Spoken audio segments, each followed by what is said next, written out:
Si Jésus n'est ni un fou, ni un menteur, alors il est crédible de croire qui il disait être, et donc on peut lui faire confiance sur ses revendications personnelles, sur son identité.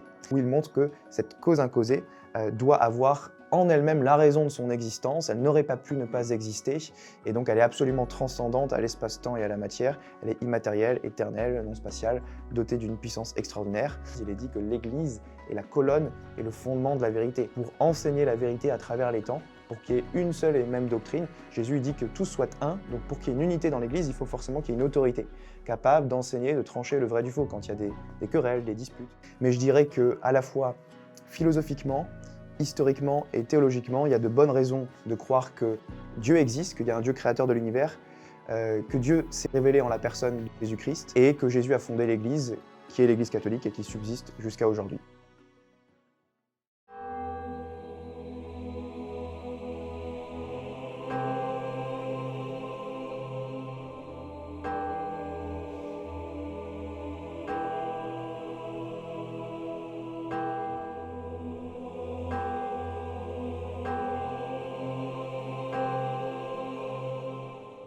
Chers amis, bonjour et bienvenue dans Vox Fidei, l'émission religieuse de Frontières. Je suis toujours en compagnie de Lino. Bonjour Maxime. Et cette semaine, nous allons explorer une question brûlante, celle de la rationalité de croire. Alors on avait un petit peu abordé les sujets d'apologétique avec Balzac, quand il était venu, vous savez, cet influenceur chrétien qui fait de la vulgarisation comme ça sur les réseaux. Et pour approfondir ce sujet, je suis très heureux de recevoir Mathieu Lavagna. Bonjour Mathieu. Bonjour à tous.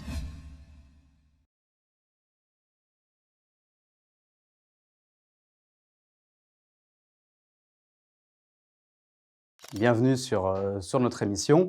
Alors tu es diplômé de philosophie, de théologie, tu es l'auteur de plusieurs ouvrages, notamment Soyez rationnel, devenez catholique, ou encore La raison est pro-vie ou Non, le Christ n'est pas un mythe, réponse à Michel Onfray. Alors Mathieu, peut-être pour commencer cet entretien, est-ce que tu peux nous expliquer comment est-ce qu'un jeune diplômé de philosophie peut comme ça se lancer dans la défense ardente de notre foi ? Alors en fait, moi l'intérêt pour la défense de la foi, l'apologétique, ça veut dire la défense de la foi, je l'ai eu très tôt, dès le lycée en fait. J'étais en filière scientifique et très tôt j'ai été confronté à des objections de mes amis athées en cours qui me disaient: «Oui mais toi t'es chrétien et pourtant t'aimes la science, comment ça se fait? N'est-ce pas incompatible? Comment est-ce que tu peux te dire scientifique, rationnel et croire aussi au miracle, à la résurrection», des choses comme ça. Et donc en fait, dès le lycée, en fait, j'ai senti une forme d'hostilité à l'égard du christianisme dans mon lycée, qui était un lycée public, donc j'étais un des seuls chrétiens dans ma classe. Et du coup, vu que j'allais à la messe tous les dimanches, voilà, j'avais la foi, je me disais: «Mais en fait, effectivement, c'est des vraies questions qui se posent. Est-ce que j'y crois parce que mes parents me l'ont dit? Ou est-ce que j'y crois parce qu'il y a de vraies raisons de croire?» Parce que moi, j'ai pas envie juste d'être chrétien, parce qu'on me l'a dit ou parce qu'on me l'a enseigné quand j'étais petit. Et j'ai envie d'y croire si c'est vrai. Si c'est pas vrai, bah, je vais faire autre chose de ma vie et je deviens, je deviens autre chose, athée ou quoi que ce soit. Et donc je me suis mis à enquêter. OK, il faut que je sache pour moi-même si le christianisme est crédible, s'il y a de bonnes raisons d'y croire et si du coup je reste chrétien ou non. Et du coup, j'ai commencé à partir de la terminale à enquêter un petit peu sur le sujet, à lire pas mal de livres de philosophie, de théologie, à lire des livres d'apologétique, donc de défense de la foi, notamment publiés par les anglo-saxons, parce que c'est les Américains qui publient beaucoup sur le sujet. Et j'ai été fasciné en découvrant qu'il y avait de très grands débatteurs comme William Lane Craig, des apologètes américains, qui osent débattre contre les athées, les non-croyants, même les musulmans, sur des questions liées à la vérité du christianisme. Et ça m'a fasciné, donc pendant des années et des années, j'ai lu, j'ai consommé voilà, des vidéos, des livres, et puis ça m'a amené à écrire mon premier livre qui est sorti en 2022, qui s'appelle Soyez rationnel, devenez catholique. En fait, le titre est provocateur, mais c'est pour dire, bah, en fait, non seulement la foi ne s'oppose pas à la raison, mais en plus, bah, il y a de bonnes raisons quand même rationnelles d'être catholique. Et donc, voilà, je pense qu'aujourd'hui, le message que j'ai à donner à toute la France, c'est de dire, bah, les gars, n'ayez pas peur des objections athées, des non-croyants. Il y a de vraies réponses que l'on peut apporter dans la tradition chrétienne et dans la philosophie, l'histoire, la théologie. Donc voilà, formez-vous sur ces questions apologétiques. Elles sont fondamentales ces questions parce qu'on est dans une société où malheureusement il y a de plus en plus de préjugés. On a tendance à comparer la religion à finalement de l'intime ou de la spiritualité et non plus à finalement une vérité concrète, tangible et à ce qu'il en suit, une philosophie, une morale, etc. Donc est-ce que peut-être tu peux nous commencer brièvement à nous dire pourquoi est-ce que c'est rationnel de croire ? Alors effectivement, donc pour rebondir sur le premier point que vous avez dit, l'idée que la religion serait juste de la pure spiritualité, un ressenti, une émotion, c'est quelque chose qui est très présent dans la société actuelle, et en fait, c'est pas du tout ce qu'enseigne la tradition catholique. La foi, à la base, comme dit le catéchisme, c'est, un acte de l'intelligence qui adhère aux vérités révélées. Et donc la seule question, c'est: est-ce que c'est crédible d'y croire? Est-ce qu'il y a de bonnes raisons de croire? Évidemment, je suis pas en train de dire que la foi se réduit à la raison. Ça serait aller dans l'autre extrême. Hem Donc votre question, c'est en un mot, pourquoi est-ce que c'est rationnel de croire? Je ne peux pas résumer un livre de presque 500 pages en une phrase ou un mot, mais je dirais que à la fois philosophiquement, historiquement et théologiquement, il y a de bonnes raisons de croire que Dieu existe, qu'il y a un Dieu créateur de l'univers, que Dieu s'est révélé en la personne de Jésus-Christ, à travers les prophéties et la résurrection du Christ, que je peux argumenter du point de vue historique, et que Jésus a fondé l'Église, qui est l'Église catholique et qui subsiste jusqu'à aujourd'hui. Et dans le livre, j'ai une 4e partie sur les miracles bien attestés par la science qui tendent à confirmer la vérité de la foi catholique. Et on pourra en parler si ça vous intéresse. Alors Mathieu Lavagna, avec tout justement cet héritage des penseurs, quels seraient aujourd'hui les grands arguments de l'apologétique? Alors justement, il faut bien distinguer ici ce qu'on appelle les arguments apologétiques. Il y a toute une première partie dans l'apologétique qui se concentre à montrer qu'il existe un Dieu créateur, sans se prononcer pour l'instant de savoir si ce Dieu s'est révélé à l'homme dans une religion particulière. Il faut bien distinguer les deux domaines. Et après, il y a d'autres arguments apologétiques qui, lorsqu'on a déjà établi l'existence de Dieu, visent à montrer qu'il y a de bonnes raisons de croire qu'il s'est révélé en Jésus-Christ et que Jésus a fondé l'Église. Mais donc la première partie est consacrée, comme je dis, aux preuves de l'existence de Dieu. Alors là, si vous voulez, on peut parler de quelques arguments. Dans l'histoire du christianisme, on a quand même beaucoup de penseurs comme saint Thomas d'Aquin, Duns Scott, Bonaventure, énormément de grands penseurs, Garrigou-Lagrange au XXe siècle, qui ont formulé des arguments métaphysiques, donc philosophiques, en faveur de l'existence d'un Dieu créateur. On peut prendre le classique d'Aristote, donc l'idée qu'il ne peut pas y avoir une régression à l'infini des causes. Donc on constate tous autour de nous par nos sens qu'il existe une relation causale dans le monde. Or, il n'y a pas de causalité circulaire, pas de causalité en cercle. On ne peut pas avoir A qui est cause de B, B qui est cause de C, C qui est cause de A. Donc les causalités ne sont pas circulaires et elles ne peuvent pas non plus remonter à l'infini. Alors pourquoi est-ce que les causes ne peuvent pas remonter à l'infini? Eh bien, parce que si on décale à chaque fois l'explication, on n'a toujours pas d'explication pourquoi l'événement en question arrive ici et maintenant. Je prends un exemple pour bien comprendre. Imaginez que vous êtes dans un train qui avance, vous êtes dans le wagon numéro 1 et vous posez la question: pourquoi est-ce que le wagon numéro 1 avance? Et on vous répond: il est tiré par le wagon numéro 2. Vous allez dans le wagon numéro 2 et vous posez la même question: pourquoi est-ce que le wagon numéro 2 avance? Et on vous répond: il est tiré par le wagon numéro 3. Etc. Et après, vous allez dans le wagon numéro 4, vous posez la même question, et on ne fait que décaler l'explication à chaque fois. Mais on n'a toujours pas expliqué pourquoi le wagon numéro 1 avance. À chaque fois, l'explication ne fait que être décalée.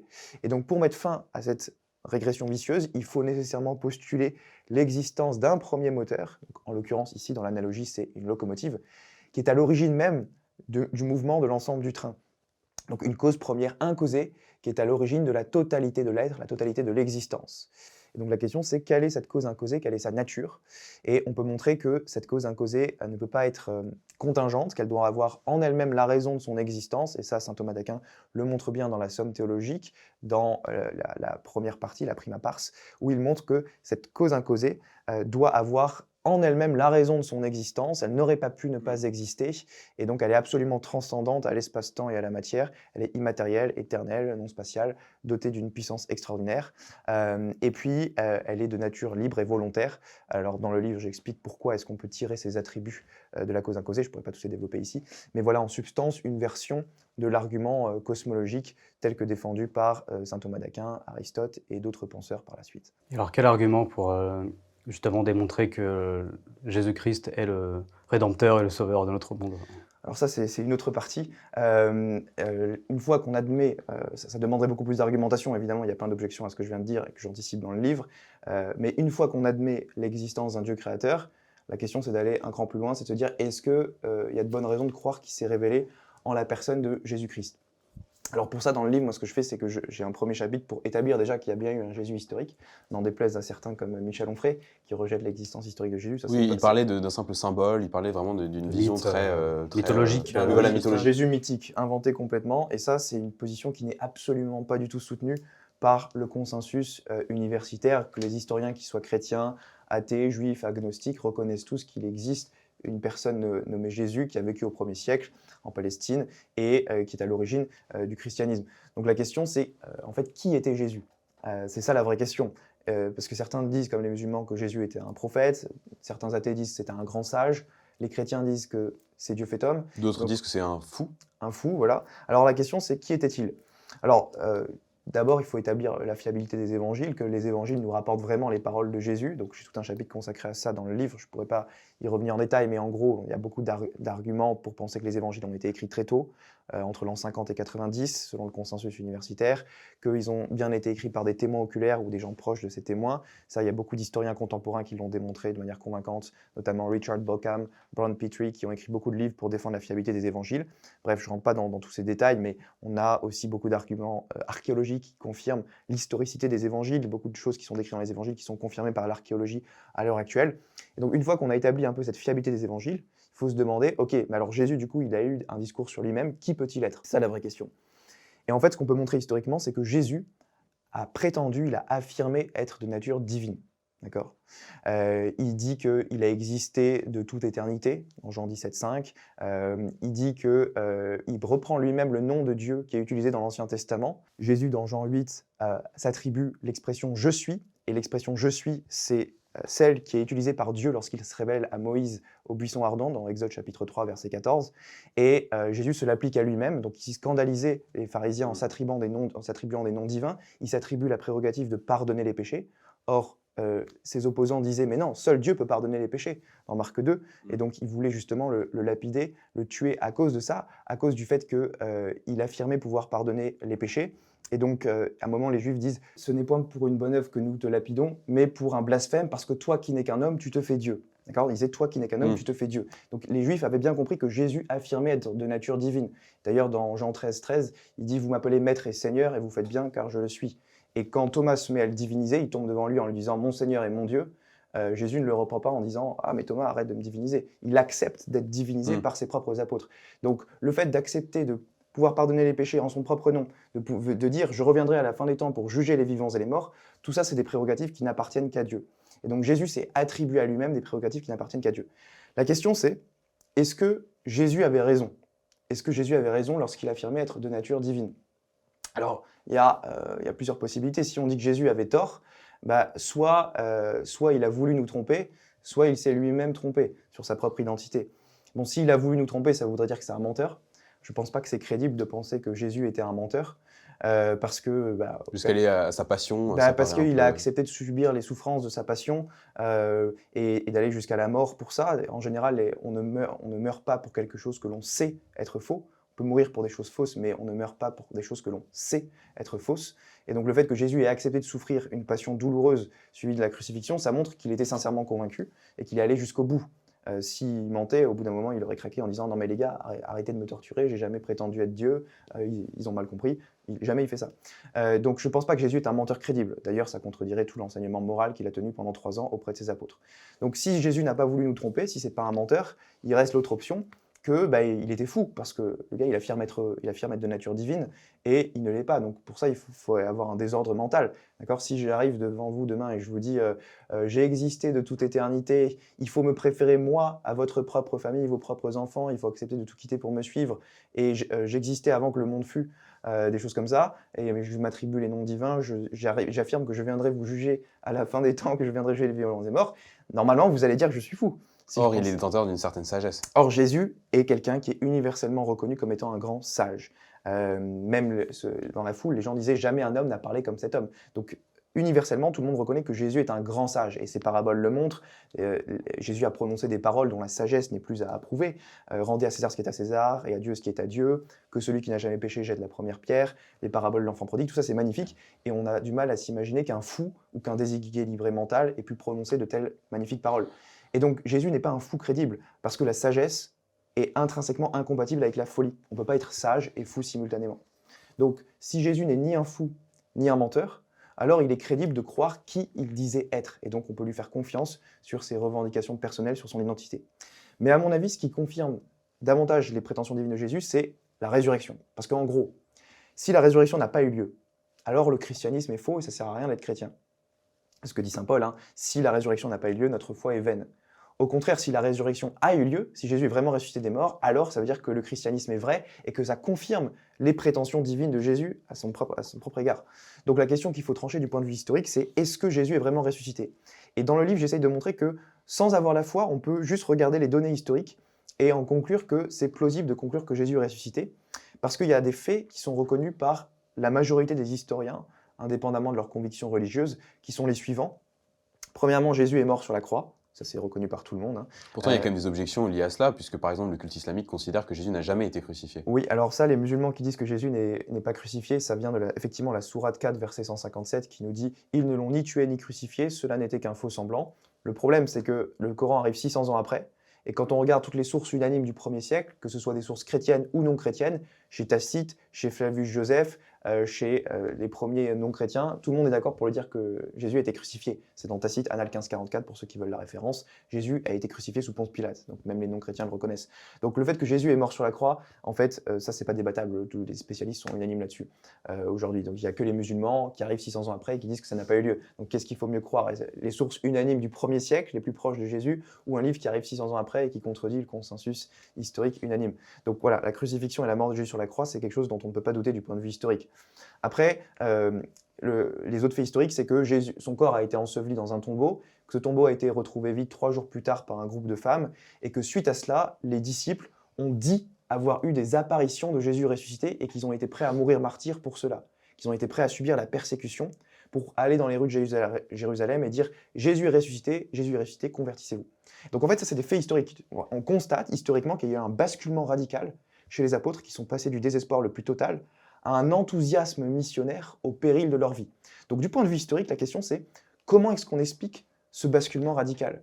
Comment est-ce qu'on explique à la fois le tombeau vide et les expériences d'apparition qu'ont dit avoir eu les apôtres? Alors là, il y a plusieurs options si on rejette la résurrection. On peut dire, il y a 3 options en fait. Soit les apôtres disaient la vérité, soit ils ont voulu nous tromper, soit ils se sont eux-mêmes trompés. C'est une de ces 3 options. Alors, est-ce que les apôtres ont voulu nous tromper? Est-ce qu'ils ont menti? Je dirais encore une fois, c'est pas crédible, parce que les apôtres ont accepté de subir la torture et la persécution pour prêcher la résurrection. Ils n'avaient rien à y gagner. Quand quelqu'un ment, c'est en général pour gagner soit du sexe, du plaisir ou de l'argent. Mais il n'y avait aucun de ces motifs pour les apôtres. Ni sexe, ni plaisir, ni argent. Il n'y avait aucun motif pour chercher la gloire. Ils sont morts comme des lâches, persécutés, trucidés, crucifiés à la tête en bas, comme Saint Pierre et Saint Paul à Rome. Donc ça n'aurait pas beaucoup de sens de soutenir que collectivement, les apôtres auraient menti là-dessus. La moindre des choses que l'on peut leur accorder, c'est qu'ils étaient sincères. Ils étaient sincèrement convaincus que Jésus était ressuscité. Donc l'autre option, c'est de dire, ok, bon, ils n'ont pas menti, ils étaient honnêtes, mais ils se sont eux-mêmes trompés. Ils ont eu des hallucinations. Et ça, c'est l'hypothèse la plus répandue, mais je dirais que l'hypothèse des hallucinations n'est pas crédible pour plusieurs raisons. Premièrement, elle n'explique pas le tombeau vide, donc ça aurait été très facile pour les autorités juives de l'époque de dire « Non mais les gars, arrêtez d'halluciner, le corps de Jésus, il est là, hein, on vous le montre », et ça aurait pu réduire la secte chrétienne à néant. Ce qui était leur volonté d'ailleurs. Ce qui était leur volonté, sauf qu'ils n'arrivaient pas à trouver le corps avait tout simplement disparu. Et ça ne peut pas être les apôtres qui ont volé le corps, sinon ça voudrait dire qu'ils auraient menti. Mais qui seraient dans la boucle. Et on a déjà vu que l'hypothèse du mensonge n'est pas tenable. Donc, l'hypothèse des hallucinations n'explique pas le tombeau vide. Et le problème aussi, c'est que les hallucinations, ça touche des personnes individuelles, avec des profils spécifiques. Là, on a des groupes de personnes qui ont dit voir Jésus simultanément. On a le collège des 12, on a aussi 500 personnes que mentionne saint Paul dans 1 Corinthiens 15,6, dans son petit credo qui remonte à quelques années après la crucifixion. Ça, c'est reconnu par les historiens, comme je montre dans le livre, que c'est un petit credo primitif qui mentionne que 500 personnes ont dit voir Jésus ressuscité. Donc ça, c'est énorme. Est-ce qu'on doit vraiment imaginer qu'il y a une hallucination collective pour toutes ces personnes simultanément? Ça n'est pas crédible. Et en plus, l'hypothèse des hallucinations, elle n'explique pas la conversion des ennemis, comme saint Paul. Saint Paul était un ennemi, un persécuteur des premiers chrétiens, et lui aussi, comme par hasard, il a dit voir Jésus ressuscité sur le chemin de Damas. Donc comment est-ce qu'on explique qu'à la fois les apôtres, saint Paul, qui n'ont pas du tout le même profil psychologique, aient dit voir Jésus ressuscité? Ça n'a pas beaucoup de sens si on se passe du point de vue de la psychiatrie. Donc dans le livre, je cite un peu des manuels de psychiatrie qui donnent les profils types de gens qui sont susceptibles d'avoir des hallucinations, et on voit que ce n'est pas du tout le cas du collège des apôtres, de saint Paul et compagnie.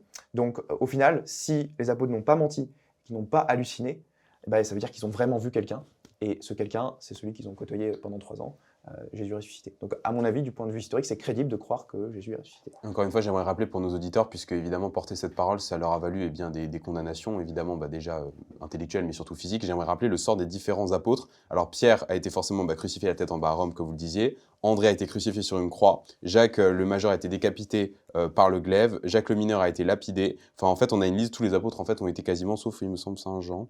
Saint Jean, la tradition dit qu'il est pas mort martyr, il est mort le plus tard à Éphèse dans les années 90 ou 100. Il y a une tradition qui dit que voilà, effectivement, beaucoup des apôtres sont morts martyrs. On peut le prouver de manière historiquement certaine pour Saint Pierre, Saint Paul, Jacques fils de Zébédée et Jacques fils d'Alphée, et pour Thomas et André probablement, même si les sources sont un peu plus tardives là-dessus. Pour le reste des apôtres, c'est possible, mais en tout cas, ce qui est certain du point de vue historique, c'est que tous ont accepté de subir une persécution. Ça, c'est vraiment pas des attesté dans les moindres. sources les plus primitives. Simon le Zélote, il a été scié en deux ou crucifié en fonction de ce que. Étienne a été lapidé dans Ouais. Acte 7. Le premier martyr, ouais. Ouais. Hérode tue Jacques dans Acte 12-2. Donc dès le Nouveau Testament, on a déjà des martyrs qui sont mentionnés. Et y compris dans des sources non chrétiennes comme Flavius Joseph qui mentionne le martyr de Jacques. Mais ce qui est difficile, c'est qu'à partir d'un certain temps, notamment par exemple lorsqu'on est nourri de la philosophie germanique, on a beaucoup d'intellectuels puisqu'on fonctionne aussi par exemple, par personnes qui sont un peu savants, qui font partie d'une certaine intelligentsia. Il y a beaucoup de grands penseurs, de grands philosophes qui ont un peu étayé une forme de spiritualité, soit simplement déiste, ou alors voire même anti-spirituelle. On avait par exemple des Arthur Schopenhauer, on avait des Friedrich Nietzsche qui disaient Dieu est mort. Même Emmanuel Kant, en somme, c'est plutôt un grand horloger. Il ne s'insère pas du tout dans la tradition chrétienne. Comment expliquer que des gens qui sont dotés d'un si grand savoir eh bien, ont refusé, ont obvié à cette réalisation d'une thèse chrétienne classique? Je sais pas, il faudrait leur demander. Ouais, faudrait leur demander. Je suis pas dans leur tête. Et alors, donc, la première étape, c'était démontrer l'existence de Dieu. La seconde, démontrer l'authenticité de Jésus-Christ et de sa résurrection. La dernière étape, c'est l'Église catholique. Quels sont les principaux arguments justement qui démontrent que la vérité est détenue par l'Église catholique? Voilà, alors pour reprendre, une fois qu'on admet que Jésus est Dieu et qu'il est ressuscité, la question, du coup, déjà, ça a des implications. Il faut réfléchir à ce que ça implique. Si on admet la divinité de Jésus, ça veut dire que tout ce qu'il a dit ou enseigné est vrai. Parce que Dieu ne peut pas enseigner l'erreur, d'accord? Donc si on admet que Jésus est Dieu et que Jésus enseigne X, ça veut dire que X est nécessairement vrai. Donc ça veut dire qu'automatiquement, tout ce que Jésus a enseigné sur l'Eucharistie, sur les anges, sur l'enfer, sur la création, sur tel ou tel enseignement, en fait n'importe quel enseignement, tout ça c'est vrai automatiquement. D'accord? Donc on a déjà une bonne partie de la doctrine chrétienne qui est fondée. Et c'est d'ailleurs pour ça qu'on croit à des doctrines comme la Trinité, parce qu'on pense que Jésus l'a enseigné. Matthieu 28, 19, allez dans toutes les nations, baptisez-les au nom du Père, du Fils et du Saint-Esprit. Donc il y a déjà la Trinité qui est enseignée par Jésus. Donc en fait, la plupart des dogmes chrétiens, l'Eucharistie, la Trinité, l'enfer, on y croit parce que Jésus les a enseignés. D'accord? C'est sur l'argument d'autorité de Jésus qui, étant Dieu, ne peut pas se tromper ou enseigner l'erreur, si on admet déjà la divinité du Christ. Et donc la question c'est, est-ce que Jésus a voulu fonder une église du point de vue historique? Et on constate que c'est vrai, que c'est le cas. Quand on regarde les évangiles, dont on a déjà établi la fiabilité, Jésus fonde clairement une église sur ses apôtres. Dans Matthieu 16, 18 par exemple, il fonde son église en particulier sur Pierre, qui est le chef des apôtres, en lui disant « Tu es Pierre, et sur cette pierre je bâtirai mon église, et les portes de l'enfer ne prévaudront pas contre elle. Je te donnerai les clés du royaume des cieux. Ce que tu lieras sur la terre sera lié dans les cieux, ce que tu délieras sur la terre sera délié dans les cieux. » Donc Jésus donne à Pierre cette autorité sur son église, c'est sur lui que l'église est bâtie, et il lui donne l'autorité pour lier et délier. Dans le contexte du judaïsme, ça veut dire avoir autorité pour imposer des jugements définitifs. Donc Pierre est clairement le chef des apôtres, on le voit dans le début du livre des Actes des Apôtres, c'est clairement Pierre qui préside, qui est toujours mis en avant comme le premier. Dans les listes des apôtres, c'est souvent lui qui est cité, c'est tout le temps lui qui est cité le premier, comme étant le premier apôtre, le chef. Et donc, on le voit aussi, Jésus donne un rôle spécifique à Pierre dans Luc 22, en disant qu'il a prié pour que la foi de Pierre ne défaille pas. D'accord? Et donc, ça, c'est très fort parce que le fait que Pierre ait un rôle de chef parmi les apôtres et que c'est sur lui que l'Église est bâtie, ça, on le retrouve. On le retrouve déjà chez les pères de l'Église qui citent ce verset Matthieu 16, 18 comme étant une défense de la papauté. On voit saint Irénée qui, dès l'an 180, donc quelques années après la mort de Saint Jean, 80 ans après, nous dit qu'il y a eu des successeurs de Pierre. Il fait la liste des successeurs de Pierre et Paul depuis le début au pape en l'an 180, au moment où il écrit. Et il dit qu'il faut rester uni à la très glorieuse Église de Rome. Donc ça, c'est une source très primitive, saint Irénée, parce que saint Irénée, en fait, c'était le disciple de Polycarpe, qui lui-même était le disciple de saint Jean. Donc il n'y a que 2 générations d'écart entre saint Irénée et Saint Jean. Donc on a un témoin historique très fiable qui nous dit qu'il faut rester unis à la très grande et glorieuse Église de Rome, fondée sur Pierre. Donc ça, c'est un témoin historique en faveur de la papauté, en faveur du fait que Jésus a bien fondé la papauté. Et on a aussi une citation très ancienne de saint Ignace d'Antioche en l'an 107. L'an 107, c'est 7 ans après la mort de Jean, hein, donc c'est vraiment juste après la mort des apôtres. Et il dit « Suivez tous l'évêque comme on suit Jésus-Christ ». Là où il y a l'évêque, il y a Jésus-Christ, et là où il y a Jésus-Christ, il y a l'Église catholique. Et c'est la première fois dans la littérature chrétienne que le mot catholique apparaît. Et saint Ignace ne prend même pas le temps d'expliquer ce que signifie ce mot catholique à son auditoire. Il présuppose que ce mot était déjà compris par tous ceux qui l'écoutaient. Ce qui veut dire que le concept même du mot catholicos remonte à la fin du 1er siècle. Et donc on a des témoins primitifs qui attestent que l'Église catholique était présente dès le début, que ce n'est pas une invention sous Constantin, comme on dit souvent. C'est vraiment les premiers pères apostoliques qui se réfèrent à l'Église catholique, notamment saint Ignace d'Antioche, qui est un des témoins les plus primitifs là-dessus. Donc il y a de bons arguments historiques en faveur de la papauté, en faveur du fait que Jésus a vraiment fondé une église, qu'il a donné cette autorité à l'église pour enseigner. C'est ce que dit déjà le Nouveau Testament, hein, dans 1 Timothée 3,15, il est dit que l'église est la colonne et le fondement de la vérité. Ce que je pose la question aux protestants, c'est, voilà, c'est pas la Bible qui est la colonne et le fondement de la vérité, c'est l'église, c'est ce que dit 1 Timothée 3,15. Et donc c'est logique que le Christ ait voulu une église pour enseigner la vérité à travers les temps, pour qu'il y ait une seule et même doctrine. Jésus dit que tous soient un, donc pour qu'il y ait une unité dans l'Église, il faut forcément qu'il y ait une autorité capable d'enseigner, de trancher le vrai du faux, quand il y a des querelles, des disputes. Donc quand les protestants disent se fonder sur la Bible seule, en fait ça pose problème, parce que nous on peut avoir des interprétations différentes de la Bible. Toi tu peux avoir ton interprétation, toi aussi, moi aussi. Et ce qui fait la multiplicité quasiment infinie Ce des églises protestantes. qui fait qu'il y a beaucoup de dénominations dans le protestantisme qui sont incapables de se mettre d'accord sur la bonne doctrine, sur des sujets fondamentaux, comme est-ce qu'on doit baptiser les bébés, est-ce que Jésus est présent dans l'Eucharistie, est-ce qu'on peut perdre son salut après la conversion, est-ce qu'il y a une prédestination, des choses comme ça. En fait, tous ces sujets, les protestants disent l'écriture est claire, et sola scriptura, l'écriture seule suffit, mais en fait, eux-mêmes ne sont pas capables de se mettre d'accord sur ces doctrines centrales et importantes dans le christianisme. Qu'est-ce que ça montre, ça? Ça montre que la Bible seule n'est pas toujours facile à comprendre et qu'il faut un interprète authentique de l'écriture capable de trancher en cas de débat pour dire, ben voilà, avec l'autorité des apôtres et de ses successeurs, nous tranchons en faveur de cette position. C'est ce qui a été fait dans les premiers conciles œcuméniques, Nicée, Constantinople, Éphèse, Chalcédoine, pour statuer des questions sur l'identité du Christ, sur la christologie par exemple.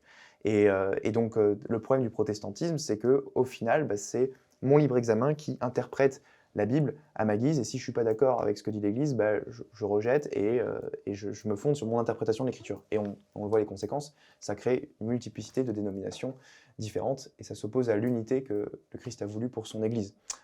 J'ajoute aussi que les protestants ne sont pas capables de justifier le canon des Écritures. Comment est-ce qu'on sait qu'il y a exactement 27 livres dans le Nouveau Testament? Ce n'est pas la Bible seule qui peut me dire quels livres doivent être dans son propre contenu, ça serait circulaire, d'accord? Donc pour savoir qu'il y a exactement 27 livres dans le Nouveau Testament, il faut forcément qu'il y ait l'autorité de la tradition apostolique et du magistère de l'Église qui viennent décréter que oui, ces livres-là sont bien inspirés et ces livres-là ne le sont pas. Les protestants ne sont pas capables de connaître avec certitude quel est le canon du Nouveau Testament. Et ça, c'est un gros problème, parce qu'ils ne peuvent pas savoir du coup ce qu'est l'Écriture dans son aspect complet. Et il y a deux pans aussi qui composent l'Église catholique. Évidemment, il y a tout ce qui va relever des piliers intellectuels, spirituels et des fondamentaux religieux. Dans un autre sens, vous expliquez également et vous parlez aussi des miracles qui ont été engendrés par le Saint-Esprit, par la puissance divine. Comment on peut être sûr de leur fiabilité? Est-ce que finalement, ce ne sont pas des mensonges et des calomnies? Alors oui, il faut toujours évaluer si les miracles sont crédibles en regardant exactement les circonstances pour chaque miracle. Dans le livre, je défends certains miracles comme étant bien attestés, comme les miracles eucharistiques et les apparitions mariales. Donc, par exemple, je peux vous parler des miracles eucharistiques. Miracle eucharistique, c'est quand, pendant la messe, ou un peu de temps après, une hostie se met à se changer en chair humaine, d'accord? Il peut y avoir du sang qui se met à couler sur l'hostie, du vrai sang humain, qui est d'ailleurs envoyé en laboratoire après pour qu'il y ait une analyse scientifique de l'hostie. Et on constate, il y a 5 cas qui ont été analysés par la science, donc le cas de Lanciano en 1970, le cas de Buenos Aires en 1999 jusqu'à 2004, Sokolka en 2008 en Pologne, Legnica en 2013 en Pologne et Tixla au Mexique. Ça fait 5 cas différents qui ont été analysés par la science, et dans ces 5 cas, on constate que le morceau d'hostie s'est transformé en morceau de myocarde, en morceau de cœur, un morceau du cœur souffrant, avec des traces de souffrance. Et dans certains de ces cas, on observe du sang Et à chaque fois qu'on teste le groupe sanguin, c'est du type AB, comme par hasard. C'est le même d'ailleurs qu'on retrouve sur le linceul de Turin. Et donc, on peut analyser ça par la science, et ça a été fait par des scientifiques rigoureux, indépendants, dans des pays différents, à des époques différentes. Donc il n'y a pas de complot possible entre eux, parce que ce n'est pas du tout les mêmes événements qui sont analysés, et tous les résultats convergent vers la même conclusion qu'il y a bien un myocarde souffrant. Et donc ça, c'est assez frappant du point de vue des probabilités statistiques que des médecins indépendants dans des pays différents, à des époques différentes, arrivent aux mêmes conclusions en étudiant ces hosties transformées. Et notamment, il y a un argument statistique sur les sangs AB qui est fort, parce que le sang AB, c'est le groupe sanguin le plus rare qu'on peut trouver sur Terre. D'accord ? Il y a une chance sur 20 d'être de sang AB. Et donc, il y a eu 5 objets liés à la Passion du Christ, enfin, 2 miracles eucharistiques et 3 objets liés à la Passion du Christ, où on a retrouvé du sang AB sur les draps. Donc, le linceul de Turin, le suaire d'Oviedo, la tunique d'Argenteuil et les miracles eucharistiques de Lanciano et Tixla. Dans ces 5 cas différents, on a retrouvé du sang AB.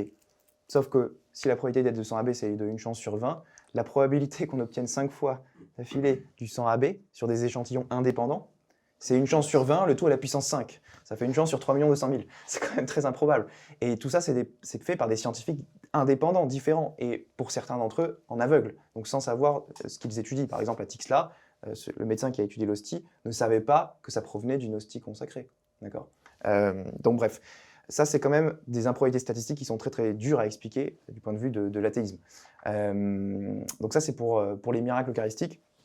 Il y a aussi des miracles comme les apparitions mariales qui sont bien attestées, notamment les apparitions de Mariale de Fatima, qui ont rassemblé des dizaines de milliers de témoins, entre 30 000 et 70 000, qui a été annoncé 3 mois à l'avance par 3 petits paysans qui ont dit le 13 octobre 1917, il va se produire un miracle, la Vierge fera un miracle pour que tout le monde croie. Donc, ce qui éloigne la thèse de l'hallucination collective. Oui, parce que les hallucinations collectives ne peuvent pas toucher des dizaines de milliers de personnes. Et là, les chiffres, c'est entre 40 000 et 70 000 à peu près personnes. Et on a les photos sur place. Ça a été pris en photo. Il y a même des journaux sceptiques qui sont allés sur les lieux pour essayer de débunker le miracle, pour essayer de montrer que c'est un faux miracle et pour se moquer des croyants.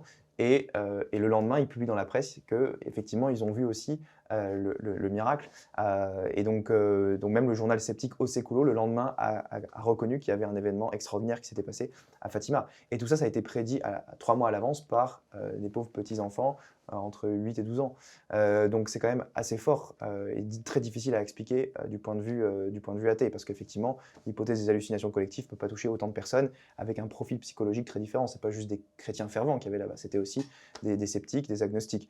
Donc il y a ça, il y a aussi une autre apparition mariale qui est encore meilleure que Fatima à mon avis, et qui est moins connue, c'est les apparitions de Zeytoun, parce que là, en termes de nombre de témoins, on bat tous les records. On estime qu'entre 1968 et 1971, donc c'était au Caire, près d'une église, Marie est apparue, et ça a été pris en photo, vous pouvez regarder sur Zeytoun, sur Google Images, vous trouverez Marie prise en photo. Photo par un musulman d'ailleurs, le premier à l'avoir vu, c'était un musulman. Le premier à l'avoir vu, c'était un musulman, d'accord, donc pas un chrétien fervent. Et puis derrière, on a eu, sur ces 3 années, au total, on estime que sur ces 3 ans, 1 million de personnes l'ont vu. Et au maximum, pour une apparition, il y avait 250 000 personnes. Pour une seule apparition individuelle. Et les apparitions étaient les plus nombreuses à partir des mois de avril et mai 1968. Donc là, en termes de quantité de témoins, c'est énorme. C'est pas possible qu'il y ait une hallucination collective là-dessus. Donc le cas des apparitions de Zeytoun, c'est très difficile à expliquer pour les athées. Et d'ailleurs, il n'y avait pas que des chrétiens fervents sur place. Il y avait des musulmans, il y avait même des agnostiques qui sont venus sur place, qui ont fait le déplacement, parce que ça a duré sur des mois, voire même des années. Et donc voilà, je pense que là, pour le coup, les hallucinations collectives ne sont pas crédibles. Il paraîtrait même que le colonel Nasser a emmené sa femme pour assister aux apparitions. Oui. Tout ça reste pauvre. Et alors, il y a eu une il enquête. ne l'assumera jamais. Mais... Il y a une enquête du gouvernement égyptien, parce que certains disaient, OK, est-ce que ça peut être un projecteur de lumière, par exemple?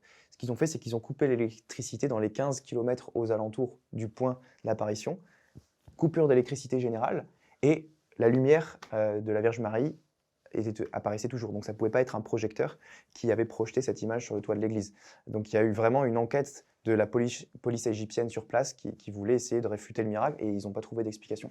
Donc non, c'est un cas très fort, les apparitions de Zaytoun. J'encourage tout le monde à étudier ce sujet. Et ce qui est particulier, c'est qu'on va souvent fustiger l'Église catholique et bien pour parfois un peu ces caractères un petit peu miraculeux. On considère voilà, ce sont des faussetés, que ce sont des choses, ce sont des bagatelles pas bien sérieuses, alors qu'en vérité, elle est quasiment la seule, ou peut-être la seule en tout cas à ma connaissance, qui a tout ce processus extrêmement sérieux de validation d'un miracle. On ne peut pas qualifier un miracle n'importe quoi. Comme à Lourdes. Oui, hein, alors des- pour à des- Lourdes, des justement, enquêtes, dans le livre, je parle de Lourdes aussi.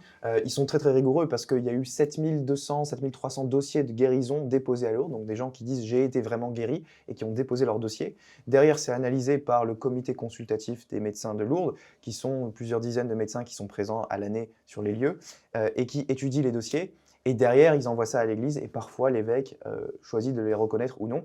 Et il y a eu 73 cas qui ont été reconnus depuis le début, donc ils sont assez moins d'1%, c'est-à-dire qu'ils appliquent des critères très stricts. Il faut que la maladie soit grave, incurable, que la guérison soit instantanée, qu'il n'y ait pas de séquelles, qu'elle soit complète et qu'elle soit définitive.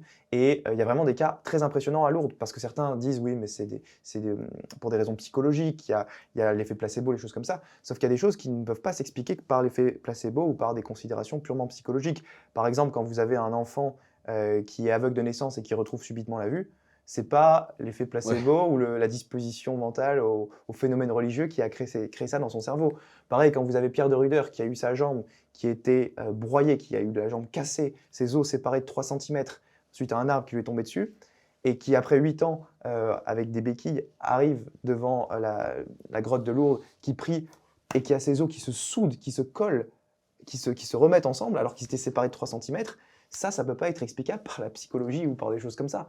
Moi, je tenais à rappeler une chose, c'est que, alors, forcément, on a un petit peu, enfin, en tout cas, moi, c'est mon cas, un peu l'habitude de regarder des sources chrétiennes, forcément pour ce type de fait. Néanmoins, je m'étais amusé à regarder un secret d'histoire sur l'histoire de Jésus, donc par des non-croyants. Et de fait, la présentation du Christ est assez particulière, mais ça, ils ont le droit, ils ont absolument cette légitimité-là. Néanmoins, lorsque, par exemple, dans les évangiles, ils vont faire état des différents miracles que le Christ a fait vis-à-vis des lépreux, vis-à-vis de toutes ces, même des femmes malades, etc., il présentait quand même la chose en disant, et mot pour mot, hein, c'est-à-dire que je diffame pas leurs propos, il disait, en fait, c'est parce qu'il avait tellement foi en cet homme charismatique que subitement, même s'il était un infirme absolu, il a pu marcher et voir.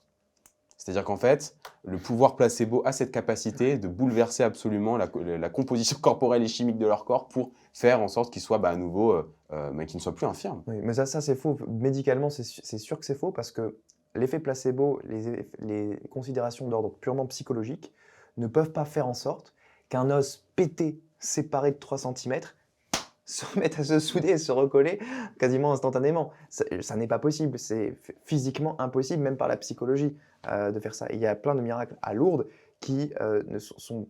Quelqu'un qui est tétraplégique et qui se met d'un seul coup à se soulever de son fauteuil roulant, alors que ça fait 10 ans ou 15 ans qu'il est tétraplégique, qu'il est totalement handicapé avec un corset, et qui d'un seul coup peut l'enlever.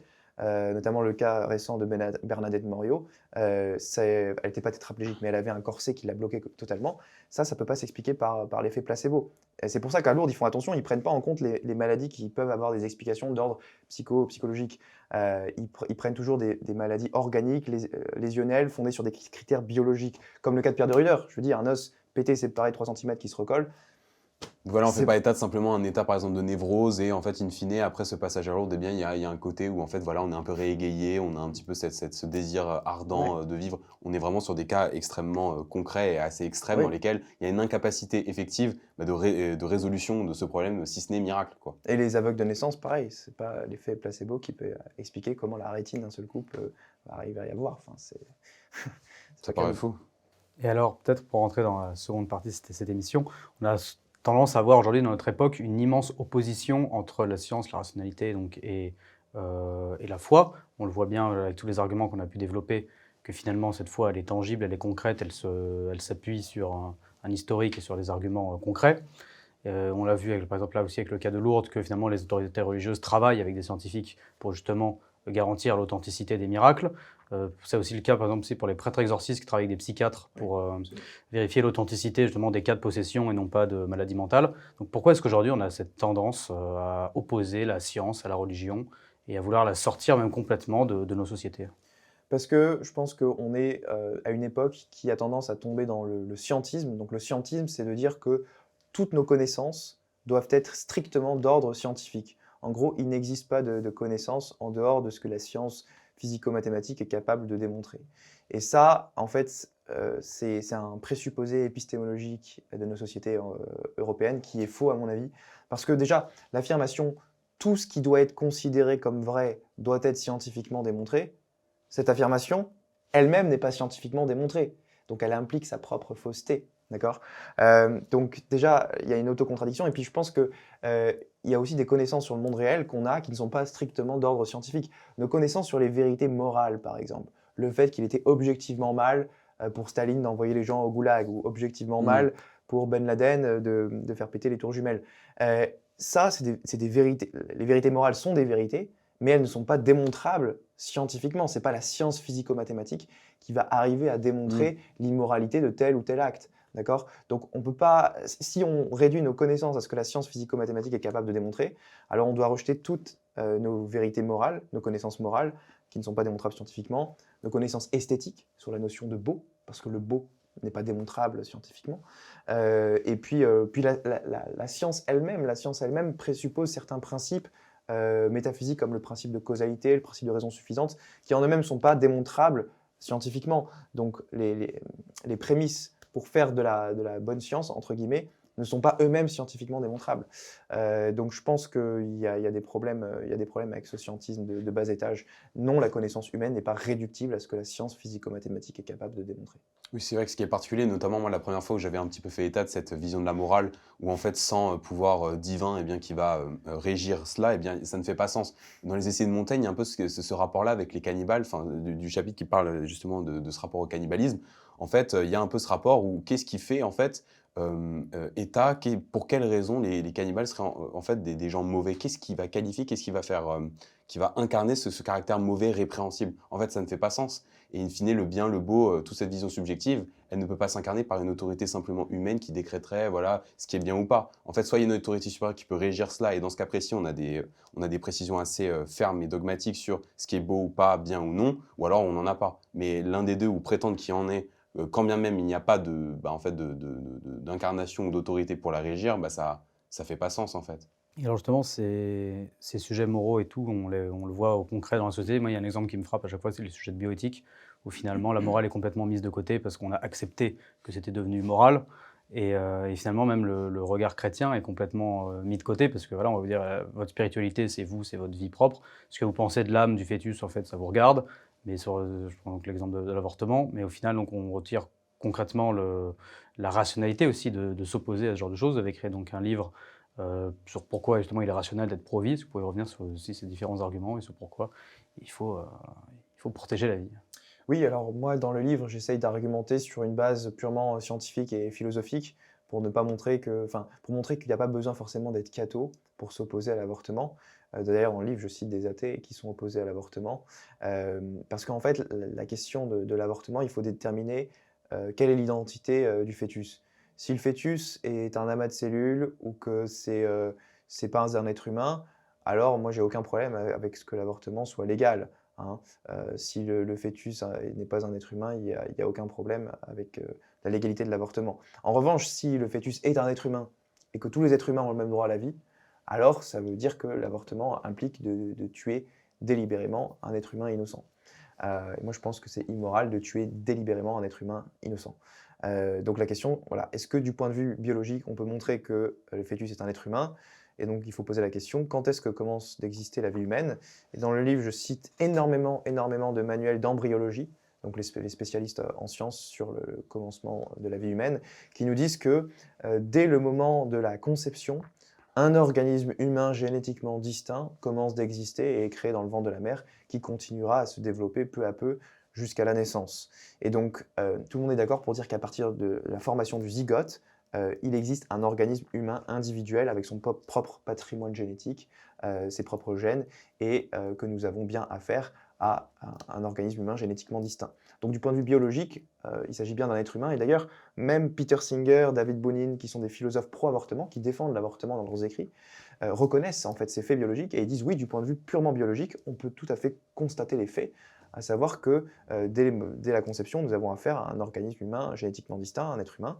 Ils utilisent même le terme être humain, mais ils vont dire oui, mais pas tous les êtres humains n'ont un droit à la vie, parce que pour avoir un droit à la vie, il faut être une personne.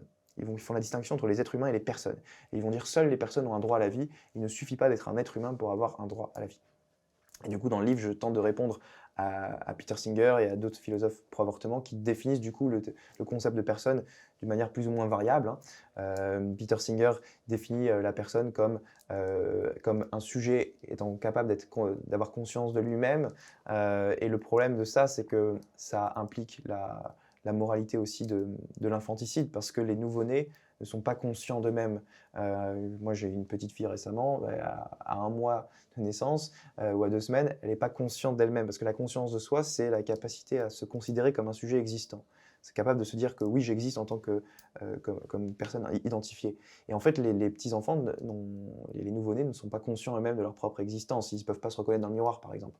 Il faut attendre plusieurs mois après la naissance. Et donc Peter Singer, lui, est cohérent avec ça. Et il dit, bah oui, du coup, les nouveau-nés ne sont pas des personnes. Et il dit que l'infanticide peut être permis dans certaines circonstances. Donc il est cohérent, il va jusqu'au bout de la logique, en disant, bah oui, du coup, si vous acceptez ma définition de la personne, vous devez aussi accepter l'infanticide. Vous avez aussi d'autres philosophes pro-avortement qui ont publié en 2012 un article dans le Journal of Medical Ethics, Gubilini et Minerva, qui disent qu'une personne, c'est tout individu qui est capable d'attribuer de la valeur à sa propre existence. Et donc ils disent, oui, mais comme le nouveau-né n'est pas capable d'attribuer de la valeur à sa propre Il n'est existence, pas personne. il n'est pas une personne dans le sens d'un sujet ayant un droit à la vie absolue, et donc ils disent que l'infanticide doit être moralement permis. Et ça, c'est défendu dans le livre, une dizaine de philosophes pro-avortement qui, publiquement, dans leurs écrits, disent que l'infanticide doit être légal aussi. Donc ça peut paraître très choquant à tout le monde, mais en fait, ils sont Pour cohérents. moi, il y a ils un vont juste- argument, il y a une cohérence. C'est Il y a ça, une c'est pas juste de cohérence. dire c'est mon corps, mon choix, Alors, alors que de fait, non. c'est Peter pas le corps. Singer va même dans la cohérence la plus atroce, parce qu'il dit, comme il y a certains animaux supérieurs, comme les chimpanzés, les lions, les dauphins, qui eux sont capables d'être conscients d'eux-mêmes. Ils peuvent se reconnaître dans le miroir. Un chimpanzé, un lion, voilà, ils peuvent se reconnaître dans le miroir. Donc ils ont une conscience d'eux-mêmes, des facultés cognitives qui sont plus développées que le nouveau-né. Eh ben, il dit, tuer un chien ou un chimpanzé, c'est plus grave que de tuer un nouveau-né. Il le dit explicitement dans ses écrits. Et ça c'est chaud parce que, enfin, il est cohérent, c'est vrai, mais est-ce que vous êtes prêt à aller jusqu'à la cohérence de Peter Singer qui dit que tuer des animaux d'ordre supérieur, c'est plus grave que de tuer un nouveau-né? Voilà, il me semble que même les pro-avortements dans la société ne seraient pas d'accord avec cette position. Mais donc, en fait, ce qu'il faudrait leur dire, c'est définissez-moi le concept de personne, donnez-moi les conditions nécessaires et suffisantes pour être une personne. Si vous voulez discriminer l'être humain prénatal de son statut de personne, quels sont vos critères? Et en général, quand ils donnent leurs critères, on peut montrer que ce n'est ni des conditions nécessaires, ni des conditions suffisantes. Et dans le livre, voilà, je me suis amusé à faire la liste de toutes les définitions qui ont été proposées pour montrer qu'elles ne sont pas cohérentes. Et comme le disait Maxime, ce qui est particulier, c'est qu'il y aura souvent cette même déclaration qui est toujours rétorquée lorsqu'on parle du débat sur l'avortement, ça va être le « mais non, c'est mon corps, mon choix ». Alors que spécifiquement, eh bien justement, c'est parce qu'il y a un individu, un corps qui ne peut pas se défendre au sein de votre corps, Ouais. que de fait, il y a aussi un pouvoir et une capacité au questionnement, à raisonner la chose en se disant « mais attention, il a une identité, on ne peut pas tuer, parce que comme vous le disiez, eh bien c'est une personne, elle a son propre code génétique. À partir d'un certain nombre de semaines, il y a également le développement du cerveau, du cœur, etc. Ce qui fait qu'elle a une identité Le en cœur, tant que c'est au telle. 21e jour. 21e jour, voilà, donc c'est extrêmement tôt. Donc de fait, elle a une identité. Donc de fait, puisqu'elle ne peut pas se défendre, eh ben, il doit y avoir forcément et nécessairement débat à ce sujet. Et d'ailleurs, il y a un show satirique américain qui le décrivait très bien, alors je pense que vous connaissez évidemment, c'est South Park. Et dans South Park, il y a un épisode dans lequel, eh bien, puisqu'il y a cette vocation satirique, eh bien, ils vont jusqu'au bout de cette démarche de l'avortement. Et en fait, on a la maman de Cartman, qui est donc l'un des protagonistes de cette émission, qui dit, voilà, en fait, je viens pour un avortement un peu tardif. Et alors la femme dit, ah mais il n'y a aucun souci, quand avez-vous accouché? Eh bien, c'était il y a maintenant 7 ans. Et en fait, elle voudrait, parce qu'elle en a marre, elle ne supporte plus son enfant, eh bien, tuer Cartman, parce qu'en l'occurrence, il y a trop de problèmes financiers, même ça, elle est trop éreintée par le fait de s'occuper de lui. Et en fait, en un sens, qu'est-ce qui distingue tant cette position extrêmement satirique d'une identité où, en fait, on pourrait le faire ça après 6 mois, 5 mois. En fait, le bébé est déjà développé. Donc, qu'est-ce qui fait la non-moralité de la chose? Il n'y a pas de changement substantiel entre le nouveau-né et le fœtus. En fait, dans le livre, je montre qu'il n'y a que 4 différences entre le nouveau-né en dehors du ventre et le bébé dans le ventre de sa mère. Il y en a 4. Ces 4 différences, c'est la taille, le niveau de développement, l'environnement et le degré de dépendance. D'accord? Moi, ce que je soutiens dans le livre, c'est qu'aucune de ces 4 différences ne justifie de discriminer l'être humain prénatal de son droit à la vie alors qu'on l'accorderait au nouveau-né, d'accord? Et du coup, je pense que si on est prêt à reconnaître que le nouveau-né est une personne, comme voilà, seule différence, enfin, il n'y a pas de différence substantielle entre un nouveau-né une semaine après la naissance ou 2 jours avant la naissance. Voilà, c'est juste, c'est pas parce qu'on a traversé les quelques centimètres du canal vaginal que d'un seul coup le droit à la vie commence à exister. Parce que dans le droit actuel, en France, on devient une personne juridiquement à la naissance. Ce qui est absurde, ça veut dire que quand on traverse le canal vaginal, d'un seul coup, hop, le droit à la vie commence d'exister, hop, on devient une personne ex nihilo. Ça pose des problèmes. Quand on est à moitié traversé, qu'on a juste la tête sortie, est-ce qu'on est 30% une personne, puis après 50%, puis quand on a encore un pied dedans? Mais ça, c'est au niveau juridique, mais il y a même des gens qui portent cela, hein. Il y a des gens qui disent, eh bien, Charlie Kirk faisait beaucoup de débats sur la question de l'avortement, où les gens disaient, mais en fait, il devient humain, personne, entité, avec des droits et porteur et détenteur voilà, d'un certain nombre de revendications et de défense à partir du moment où en fait, il sort du ventre de la maman. Mais ça veut dire quoi? Que juste avant, 2 secondes avant, Bah oui, eh bien, de fait, il n'a pas cette prétention juridique. Enfin, ça paraît un petit peu fou. Et surtout, ce qui est compliqué, c'est que justement, puisque ce débat est si, enfin, il galvanise énormément, et de fait, il y a une perte de rationalité assez souvent des gens qui sont pro-avortement. Puisqu'en fait, c'est même pas tant qu'ils nous prêtent, ils nous donnent tort, ou qu'ils ont une non-volonté, ou enfin, qu'ils ont une contestation, comme disait, avec un référentiel qui peut se tenir et qui a en substance eh bien, une raison, une logique. Pour le coup, ils évincent absolument ça en disant non, mais de toute façon, ce que tu dis est inaudible, n'a pas de sens, et de fait, il faut laisser les femmes le droit à l'avortement. Mais il y a une incapacité à se pencher sur cette problématique-là avec rationalité, puisqu'elle devient toujours outil un peu d'hystérie, en fait. Il y a vraiment une incapacité dans le débat public. J'exhorte tous nos auditeurs à essayer de débattre sur la question de l'avortement avec des gens qui sont pro-avortement. C'est impossible. Ils vont vous crier dessus, il va y avoir de l'extrême droite, il va y avoir du fascisme, il va y avoir tu essayes de contrôler le corps des femmes, tu es misogyne. Moi, ma réponse quand les gens disent si tu es contre l'avortement, tu es d'extrême droite, c'est de leur dire dans ce cas-là, le pape François et Mère Teresa étaient d'extrême droite. Ouais, Soyez cohérents. Toute la France est d'extrême droite avant la loi Simone Veil. Oui, voilà. Non, c'est absurde parce qu'il y a 2 types de profils. Il y a ceux qui sont complètement dans l'hystérie, ce qui est la plupart des gens dans ce débat sur l'avortement. Et puis il y a les philosophes pro-avortement qui, eux, ont pris le temps de réfléchir dans leurs écrits et qui tirent les conclusions logiques de leur position et qui défendent des trucs atroces, comme je disais. Oui, comme vous disiez juste avant. Là, je les cite dans le bouquin.